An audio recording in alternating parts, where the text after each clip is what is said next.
साल 2026 में ईरान के साथ एक जंग शुरू हुई। ये एक ऐसा वाकया था जिसने दुनिया को बदल कर रख दिया। तो आइए इस जायजे में हम इस जंग के दूररस स्ट्रेटेजिक और सियासी नताइज पर एक गहरी नज़र डालते हैं, जो एक तफसीली रिपोर्ट पर मबनी है। देखिए, मंसूबा ये था कि ये जंग चंद हफ्तों में ख़त्म हो जाएगी, एक तेज़ और फैसलाकुन कार्रवाई। लेकिन हकीकत इसके बिल्कुल बरक्स निकली। एक ऐसी जंग जिसे चंद हफ्तों में समेटा जाना था, उसने आने वाली कई दहाइयों के लिए दुनिया का नक्शा ही बदल दिया।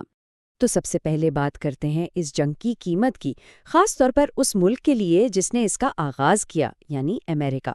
उसे अंदरूनी तौर पर क्या कुछ भुगतना पड़ा। नताइज सच कहिए तो तवक्को से कहीं ज्यादा चौंका देने वाले थे। सदर ट्रंप की जो भी तवक्कुआत थीं, वो सब की सब धरी की धरी रह गईं। जिसे एक फौरी और फैसलाकुन फतह समझा जा रहा था, वो एक ना खत्म होने वाली दलदल बन गई। एक मजबूत रहनुमा के तौर पर अपनी मिराज बनाने का ख्वाब साख को पहुंचने वाले शदीद नुकसान में बदल गया, और कौम को मुत्तहिद करने की बजाय नतीजा ये निकला कि खुद उनकी अपनी पार्टी में गहरी दरारें पड़ गईं और उन्हें एक प्राइमरी चैलेंज का सामना करना पड़ा। जंग का सबसे पहला और फौरी असर आलमी मईशत पर पड़ा।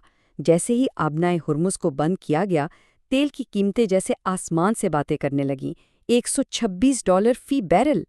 इस एक इकदाम ने पूरी दुनिया में तवानाई का एक शदीद बहरान पैदा कर दिया।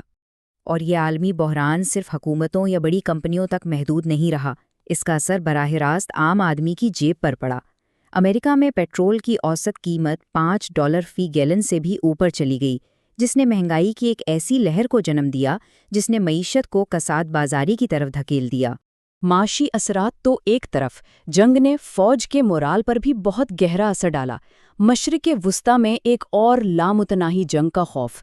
इस खौफ ने नौजवानों को फौज में शामिल होने से रोक दिया, जिसके नतीजे में फौजी भर्तियों में 15% की एक बहुत तशवीशनाक कमी देखने में आई। अच्छा, तो अब जरा अंदरूनी महाज से निकलकर देखते हैं कि जंग शुरू करने वाले इत्तेहाद के अपने अंदर क्या चल रहा था।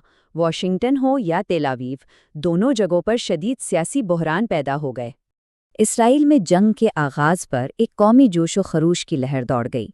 अवाम अपनी हुकूमत के पीछे मुत्तहिद हो गए और वज़ीर आज़म नेतन्याहू की मकबूलियत 68% की तारीखी बुलंदी पर पहुंच गई। ये एक classic rally round the flag असर था, यानी बहरान के वक्त कौम का अपने रहनुमा के गिर्द जमा हो जाना। लेकिन ये हिमायत, ये जोश ज़्यादा देर कायम ना रह सका। जैसे जैसे जंग लंबी होती गई, जानी नुकसान बढ़ता गया और कोई वाज़ेह फतह नज़र नहीं आई, तो अवाम का एतमाद भी ख़त्म होने लगा। और नतीजा? अप्रैल 2026 तक नेतन्याहू की मकबूलियत गिरकर सिर्फ 32% रह गई।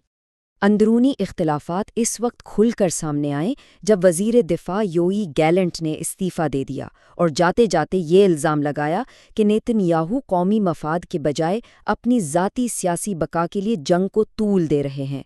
ये इल्ज़ाम हुकूमत के लिए एक सियासी ज़लज़ले से कम नहीं था। इसी दौरान समंदर पार अमरीका में भी सियासी हिमायत का शिराज़ा बिखर रहा था। कांग्रेस में जंग से बेजारी बढ़ रही थी, रिपब्लिकन पार्टी के अंदर ही इख्तिलाफात की दीवारें खड़ी हो रही थीं और यहाँ तक कि सदर के मुवाख़ज़े की बाज़ गश्त भी सुनाई देने लगी थी। तो अमरीका और इसराइल के अंदरूनी मसाइल तो थे ही, लेकिन अब ज़रा इस जंग के वसी तर असरात पर नज़र डालते हैं। इस तनाज़े ने सिर्फ इन दो ममालिक को ही नहीं, बल्कि पूरे मशरक़ वुस्ता के जुग्राफियाई और सियासी नक्शे को ही नई शक्ल दे दे। और यहाँ इस जंग की सबसे बड़ी सितम ज़रीफ़ी सामने आती है। मकसद था ईरान को तन्हा करना, इसे अलग थलग करना, लेकिन नतीजा इसके बिल्कुल उल्ट निकला।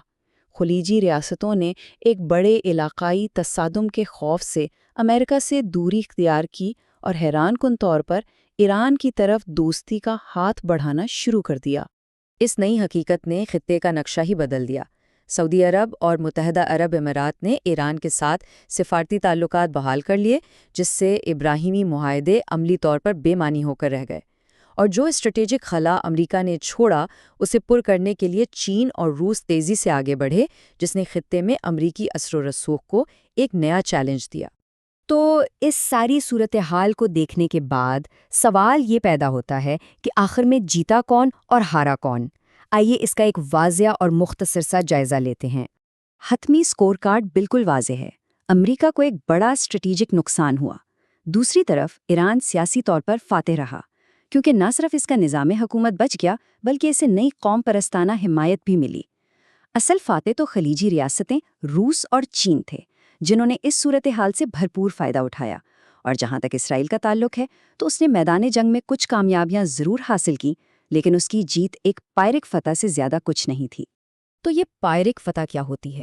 یہ ایک ایسی جیت ہے جس کی قیمت اتنی زیادہ چکانی پڑے کہ وہ جیت نہ لگے بلکہ شکست سے بھی بدتر محسوس ہو۔ اسرائیل نے ایران کی جوہری صلاحیت کو وقتی طور پر تو نقصان پہنچایا، لیکن اس کی قیمت اسے علاقائی تنہائی، سیاسی بحران اور طویل مدتی عدم استحکام کی صورت میں ادا کرنی پڑی۔ اور یہ ساری بحث ہمیں ایک بہت اہم سوال پر لا کر چھوڑ دیتی ہے۔ 21ویں صدی کی ان پیچیدہ جنگوں میں جہاں فوجی فتوحات بھی اسٹریٹجک شکست کا باعث بن سکتی ہیں، وہاں جیتنے کا حقیقی مطلب آخر ہے کیا؟